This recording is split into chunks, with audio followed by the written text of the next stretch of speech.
কথা ছিল একদিন চলে যাব দূর নীল সীমানায়।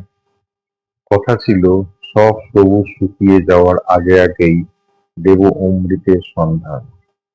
শুধু তুমি এলে না।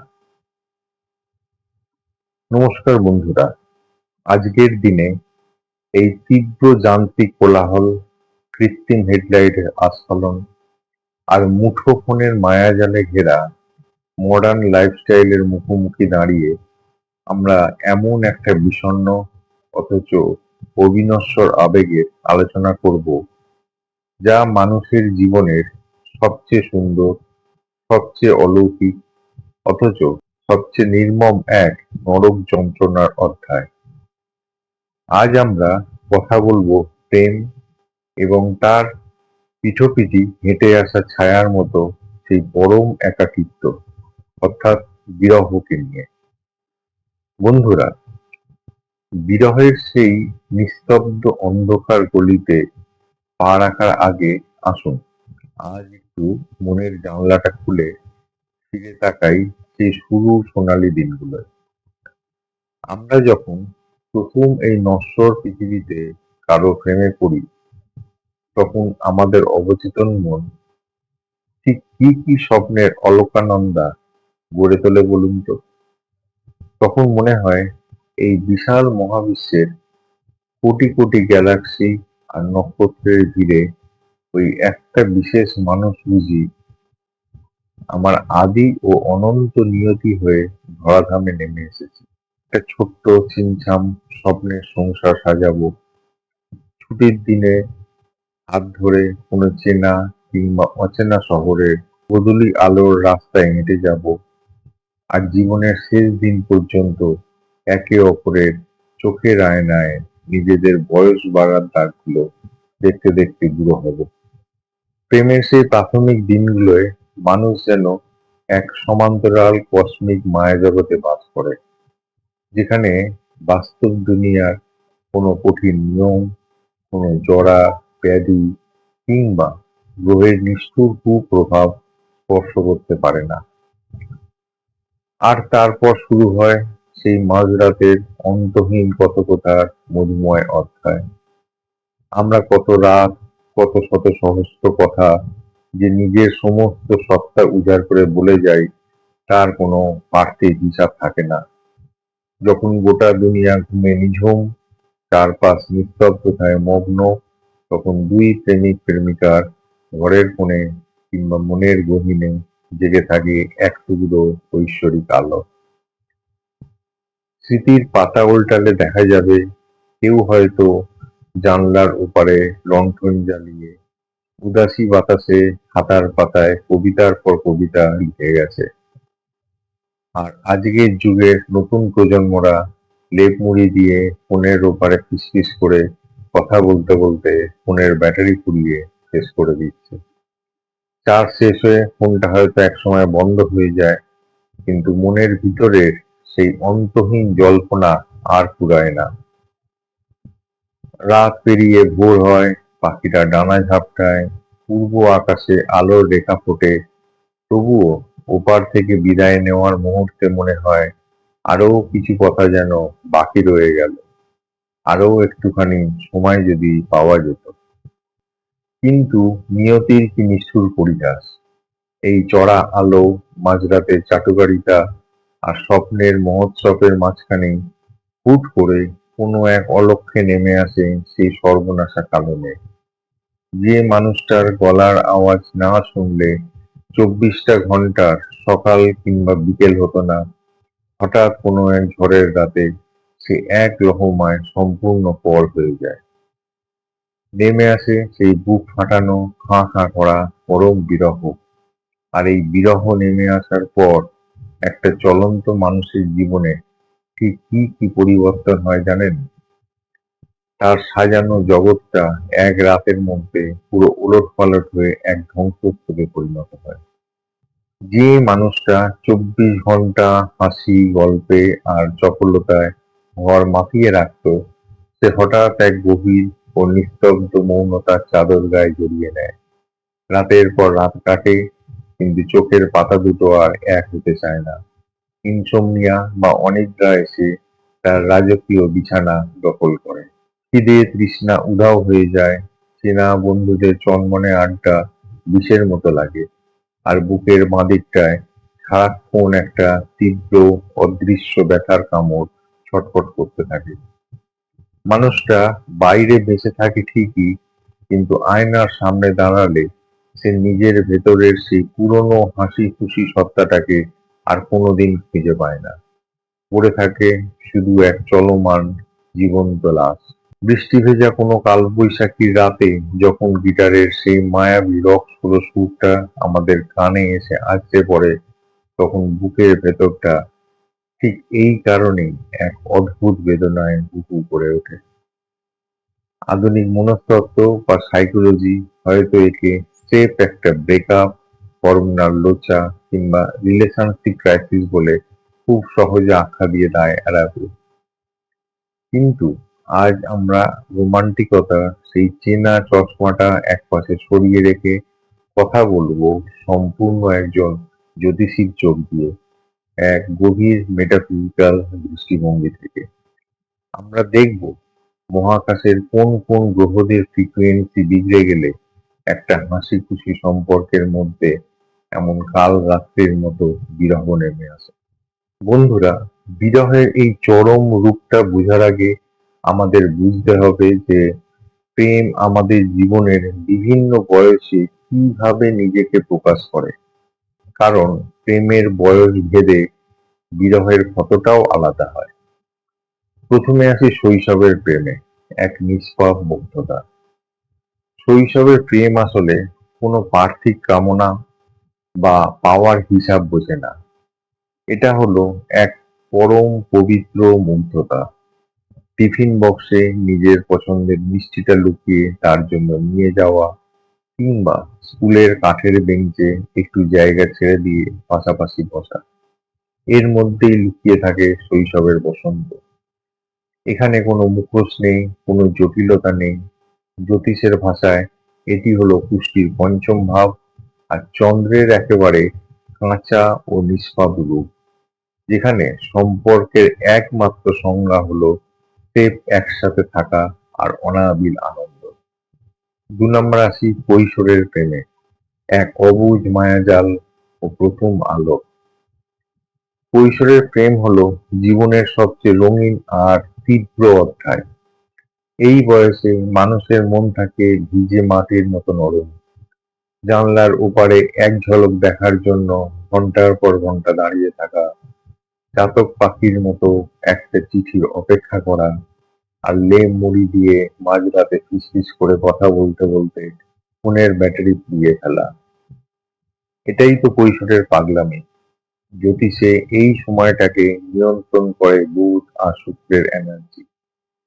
এখানে বাস্তব বুদ্ধি বা শনির কোনো স্থান নেই। অবচেতন মন তখন স্রেফ আবেগের জোয়ারে ভেসে যেতে চায়। আর সেই কারণেই জীবনের এই প্রথম আলো বা প্রথম প্রেমের স্মৃতি মানুষ শত চেষ্টা করলেও কখনো ভুলতে পারে না। ৩ নম্বরে আসি যৌবনের প্রেম, তীব্র আকর্ষণ ও অধিকারের লড়াই। যৌবনে এসে প্রেম তার রূপ আমূল বদলে ফেলে। তখন প্রেম আর স্রেফ দূর থেকে চেয়ে থাকা বা মিষ্টি ফোনালাপে আটকে থাকে না। সেখানে প্রবেশ করে এক তীব্র শারীরিক ও মানসিক আকর্ষণ। যৌবনের প্রেম মানে হলো রক্তে মঙ্গলের পরাক্রম আর শুক্রের চরম ভোগবিলাস। এই অধ্যায়ই সবচেয়ে বেশি জন্ম নেয় অধিকারবোধ বা পজেসিভনেস। ও কেন অন্য কারো সাথে হাসলো? ও কেন আমার কথা শুনলো না? এই উগ্র রাগ আর সন্দেহের মায়াজালও এই যৌবনেই তৈরি হয়। এই প্রেম যেন মানুষকে আকাশে ওড়াতে পারে, ঠিক তেমনি গ্রহের ফ্রিকোয়েন্সি বিগড়ে গেলে এক রাতে মানুষকে নরক যন্ত্রণার স্বাদও দিতে পারে। ৪ নম্বরে আসি মধ্য বয়সের প্রেমে, এক শান্ত নদী ও ভরসার আশ্রয়। যৌবনের সেই উথাল পাতাল ঝড় যখন পার হয়ে যায়, তখন মধ্য বয়সের প্রেম এসে কিছু হয় এক শান্ত নদীর মোহনায়। এই বয়সে মানুষ যখন ক্যারিয়ারের ইঁদুর দৌড় ইএমআই এর অঙ্ক আর সংসারের জাঁতাকলে পিষ্ট হতে থাকে, তখন প্রেম আর কোনো ফ্যান্টাসি থাকে না। তখন প্রেম হয়ে ওঠে এক কাপ গরম চা আর একটা শান্ত ভরসার নাম। সারাদিনের কঠোর পরিশ্রমের পর দিন শেষে পিঠে হাত বুলিয়ে দেওয়া বা আমি তো আছি, এই একটা কথার আশ্বাসই হলো মধ্য বয়সের প্রেম। এখানে শনি আর বৃহস্পতির এক সুন্দর ভারসাম্য তৈরি হয়, যেখানে আকর্ষণের চেয়ে মানসিক নিরাপত্তা আর শুদ্ধাবোধটাই সবচেয়ে বড় হয়ে দাঁড়ায়। 5 নম্বরে আসি বার্ধক্যের প্রেমে, এক পরম আত্মিক একাত্মতা। জীবনের শেষ স্টেশনে এসে প্রেম তার সবচেয়ে পবিত্র এবং অলৌকিক রূপটি ধারণ করে। যখন শরীরের চামড়া কুঁচকে যায়, চোখের জ্যোতি কমে আসে, দুনিয়ার সমস্ত চেনা মোহগুলো একে একে আলগা হতে শুরু করে, তখনও দুটো বুড়ো হাত যখন একে অপরকে শক্ত করে ধরে থাকে, সেটাই হলো বার্ধক্যের প্রেম। এখানে কোনো শরীর নেই, কোনো চাওয়া পাওয়া নেই। এটা হলো জন্মছকের দ্বাদশ ভাবের সেই অমৃত চেতনা, যেখানে দুজন মানুষ স্রেফ একে অপরের নিঃশ্বাসের শব্দ শুনেই কাটিয়ে দিতে পারে। এই প্রেম মানুষকে বৈরাগ্য শেখায়, পরম শান্তিকে নিয়ে যায়। তাহলে বন্ধুরা, প্রেমের এই পরম সুন্দর অধ্যায়গুলো যখন মহাবিশ্বের গ্রহগত মারপ্যাঁচে আটকা পড়ে, তখনই জন্ম নেয় বিরহ। আসুন এবার একদম অনুভূতির গভীরতা দিয়ে ছুঁয়ে দেখি কিভাবে আমাদের হৃদয়ের উপর নেমে নেমে আসে সেই 10টি মহাজাগতিক আঘাত। প্রথম কারণ, যে অধ্যায়টি বুক চিরে নেমে আসে তাকে আমরা বলতে পারি আকস্মিক ঝটকা আর মায়াজাল ভঙ্গ। এই বিরহটা হলো সবচেয়ে নির্মম। যেখানে গতকাল রাত পর্যন্ত সবকিছু নিখুঁত ছিল, আজ হঠাৎ একটা ফোন কল বা একটা ছোট্ট মেসেজে সবকিছু ওলটপালট হয়ে গেল। প্রেমের গ্রহ শুক্র যখন ছায়া গ্রহ রাহুর মায়াজালে অন্ধ হয়ে যায়, মানুষ তখন ভালোবাসায় হিতাহিত জ্ঞান হারায়। পার্টনারের কোনো দোষ দেখতে পায় না, কিন্তু রাহু তো আসলে একটা ভ্রম, একটা মরীচিকা। সে হুট করে একদিন নিজে তৈরি করা সেই কাচের প্রাসাদটা ভেঙে দেয়। মানুষটা তখন এক চরম মানসিক ট্রমা আর ধাঁধার মধ্যে পড়ে সারা রাত কেঁদে কেঁদে ভাবে, কি ভুল ছিল আমার। দ্বিতীয় যে কারণে সম্পর্ক ভাঙে, মনের ওপর নেমে আসে দীর্ঘমেয়াদী অপেক্ষা আর আসে ভৌগোলিক দূরত্ব। এখানে কোনো বড় ঝগড়া বা হুট করে ব্রেকআপ হয় না, কিন্তু নিষ্ঠুর পরিস্থিতি তাদের ভৌগোলিক দিক থেকে আলাদা করে দেয়। শনির সেই ধীর আর কঠিন অনুশাসনে হয়তো পড়াশোনা বা চাকরির সূত্রে একজন অন্য শহর বা দূর দেশে চলে যায়। মন থেকে এক হয়েও তারা হাত দুটো ধরতে পারে না। এই বিরহে মানুষ চিৎকার করে কাঁদে না, এরা রোজ ধিমে আছে ভেতরে ভেতরে হয়ে যায়। 3 নাম্বার, এর চেয়েও এক স্তব্ধ অবস্থা আছে, যাকে আমরা বলি পরম শূন্যতা বা চিরতরে হারিয়ে যাওয়া। যখন ভালোবাসার মানুষটা কোনো কারণ না জানিয়েই আপনার জীবন থেকে বিলীন হয়ে যায়, সোশ্যাল মিডিয়ায় আপনাকে হুট করে ব্লক করে দেয়, মোক্ষের গ্রহ কেতু যখন সম্পর্কের ঘরটাকে পুরোপুরি ছিন্ন করে দেয়, তখন সম্পর্ক এমনভাবে শেষ হয় যে আর কোনো রাগ বা ক্ষোভ প্রকাশেরও জায়গা থাকে না। পড়ে থাকে শুধু একটা খাঁ খাঁ করা পরম শূন্যতা, যেখানে মানুষ ভিড়ের মধ্যেও নিজেকে এক জীবন্ত লাশ হিসাবে আবিষ্কার করে। 4 নাম্বার, অনেক সময় দূরত্ব তৈরি হয় মনের গভীরের অহংকার থেকে, যাকে বলা হয় টক্সিক ইগো বা অহংকারের লড়াই।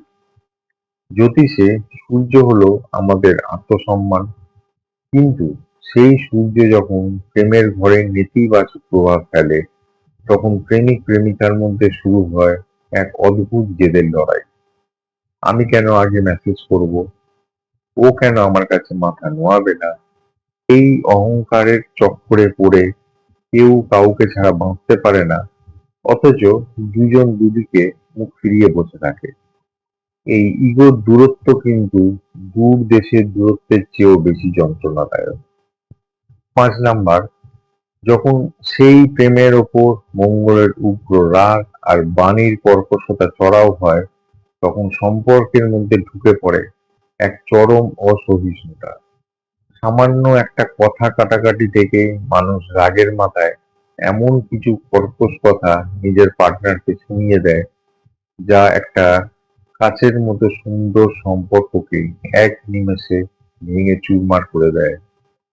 পরে রাগ কমে যাওয়ার পরে আফসোস হয় ঠিকই, কিন্তু ততক্ষণে মঙ্গলের পুরোধার তীরে সম্পর্ক শেষ হয়ে গেছে। 6 নাম্বার, আজকের এই ডিজিটাল যুগে একটা বড় ট্র্যাজেডি হলো কমিউনিকেশন গ্যাপ ও ভুল বোঝাবুঝি। যোগাযোগের কারক বুধ যখন পুষ্টিতে পীড়িত থাকে, তখন মুঠোফোনে চ্যাট করতে করতে একটা ছোট্ট শব্দের ভুল অর্থ বুঝে প্রেমিক প্রেমিকার মধ্যে মস্ত বড় ভুল বোঝাবুঝি তৈরি হয়। একে অপরের সামনে বসে চোখে চোখ রেখে কথা বললে যে জট 2 মিনিটে খুলে যেত, ফোনের ওপারে বসে বুধের দোষে সেটা এক অন্তহীন দূরত্বের আকার ধারণ করে। 7 নাম্বার, সবচেয়ে বড় অপমানের বিরহ নেমে আসে তখন, যখন সম্পর্কে ঘটে তৃতীয় ব্যক্তির প্রবেশ বা বিশ্বাসের অবসান। জন্মছকের অষ্টম ঘরটি হলো গোপন ষড়যন্ত্র আর আচমকা প্রতারণার ঘর। প্রেমের কারক শুক্র যখন সেখানে গিয়ে ফেঁসে যায়, তখন বিশ্বাসের ওপর একটা মারাত্মক আঘাত আসে। পার্টনারের প্রতারণা সহ্য করতে না পেরে একটা মানুষ নিজেকে পুরো দুনিয়া থেকে গুটিয়ে নেয়। এই বিরহটা হলো চরম অপমানের আর যন্ত্রণার। 8 নাম্বার, আবার অনেক সময় প্রেমিক প্রেমিকা একে অপরকে অন্ধের মতো ভালোবাসে, কিন্তু দেয়ালে পিঠ ঠেকিয়ে দেয় পরিবার বনাম প্রেমের দ্বন্দ্ব। জ্যোতিষের ভাষায় পুষ্টির চতুর্থ ভাব অর্থাৎ পরিবার আর নবম ভাব অর্থাৎ তৃতীয় আজ্ঞা যখন প্রেমের ওপর চড়াও হয়, তখন জাত পাত ধর্ম বা স্ট্যাটাসের দোহাই দিয়ে দুটো মনকে আলাদা করে দেওয়া হয়। ভালোবাসার মানুষটিকে ভালোবেসেও পরিবারের মুখের দিকে তাকিয়ে অনেকে বাধ্য হয় সম্পর্ক থেকে পিছু হটতে। এই বিরহটা হলো একটা জীবন্ত সমাধি। 9 নাম্বার, একেবারে অন্যরকম একটা কষ্ট হলো অসময়ের প্রেম বা ভুল সময়ে সঠিক মানুষের আগমন। যখন মানুষের জীবনে শনির দশা চলে এবং শুক্র পীড়িত থাকে, তখন ক্যারিয়ারের চরম স্ট্রাগল বা ফাইন্যান্সিয়াল ক্রাইসিসের জাঁতাকলে পড়ে ভালোবাসার মানুষটিকে চোখের সামনে দূরে চলে যেতে দেখতে হয়। শনি এখানে মানুষকে নিষ্ঠুরভাবে বোঝায়, আগে জীবনে লড়াই করো, প্রেম পরে হবে। চোখের সামনে ভালোবাসাকে হারিয়ে যেতে দেখার চেয়ে বড় যন্ত্রণা আর কিছু হয় না।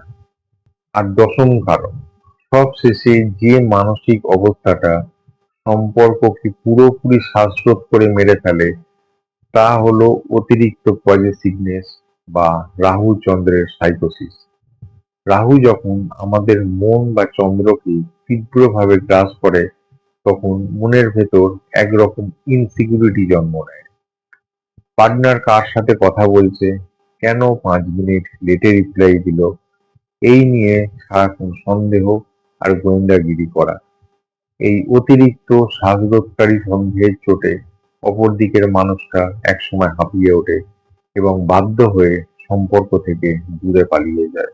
আর প্রেমের এই পুরো মহাকাব্যের যে সর্বোচ্চ শিখর, তা কিন্তু লুকিয়ে আছে শ্রী রাধা কৃষ্ণের বিরহ বেদনার মধ্যে। রাধা আর কৃষ্ণের প্রেম কিন্তু মিলনের গল্প নয়, তা হলো এক পরম ও অনন্ত বিরহের রূপকথা। মথুরায় কৃষ্ণ চলে যাওয়ার পর বৃন্দাবনে রাধার যে চোখের জল, তা স্রেফ কোনো সাধারণ ব্রেকআপের কষ্ট ছিল না। আধ্যাত্মিক বিজ্ঞান ও জ্যোতিষের ভাষায় এই বিরহ হলো অহংকার ও মোহকে পুড়িয়ে ছাই করার এক পরম কার্মিক শোধন প্রক্রিয়া বা কার্মিক পিউরিফিকেশন। রাধা কৃষ্ণকে পার্থিব জীবনে কাছে পাননি ঠিকই, কিন্তু বিরহের আগুনে পুড়তে পুড়তে তিনি নিজেই কৃষ্ণময় হয়ে উঠেছিলেন। আজ আপনার জীবনেও যদি এই বিরহের রাত চলে, আপনিও যদি ফোনের ওপারে বসা ওই একটা মানুষের অভাবে সারা রাত ছটফট করছেন, তবে একজন জ্যোতিষী হিসাবে আমি আপনাকে একটা পরম সত্যি কথা বলি। এই বিরহ কিন্তু স্রেফ আপনাকে কষ্ট দিতে আসে না। সোনা যেমন আগুনে পুড়ে কাঁটি হয়, মানুষের মনও তেমনি বিরহের আগুনে পুড়ে মোহমুক্ত হয়। এই বিরহ আমাদের শেখায় আমরা যাকে নিজের চেয়েও বেশি ভালোবাসি সে আসলে আমাদের কোনো সম্পত্তি নয়। সে একটা স্বাধীন আত্মা, যাকে জোর করে বেঁধে রাখা যায় না। যেদিন আপনার ভেতরের এই অবুঝ মোহটা কেটে যাবে, আপনার ভেতরের সেই পীড়িত চন্দ্র আর শুক্র ধীরে ধীরে শান্ত হতে শুরু করবে, সেদিন আপনি আবিষ্কার করবেন চারপাশের এই যে আলো, এই যে আয়োজন, এগুলো আর বৃথা মনে হচ্ছে না। আপনি নিজের ভেতরেই এক পরম শান্তি খুঁজে পাবেন। ভালোবাসার মানুষকে হাত ধরে কাছে পাওয়ার নামই শুধু প্রেম নয়, তাকে দূরে রেখেও তার মঙ্গল কামনা করার নামই হলো আসল প্রেম, যা আমাদের কুষ্ঠির বৃহস্পতিকে পরম উচ্চতায় নিয়ে যায়। তাই বিরহের এই রাতগুলোকে নষ্ট করবেন না। নিজের ভেতরের গ্রহদের ফ্রিকোয়েন্সিকে বুঝুন, মনকে শক্ত করুন, নিজের খেয়াল রাখুন, প্রকৃতির ওপর ভরসা রাখুন, কারণ মহাবিশ্ব যা কিছু পারে তার চেয়েও সুন্দর কিছু ফিরিয়ে দেওয়ার জন্যই পারে। আজ এই পর্যন্তই। কেমন লাগলো আমাদের এই বিরহের মহাজাগতিক বিশ্লেষণ কমেন্ট করে অবশ্যই জানাবেন। দেখা হচ্ছে পরের পর্বে মহাবিশ্বের অন্য কোনো গোপন রহস্য নিয়ে। ততক্ষণের জন্য সবাই ভালো থাকুন, সচেতন থাকুন, মুক্ত থাকুন। নমস্কার।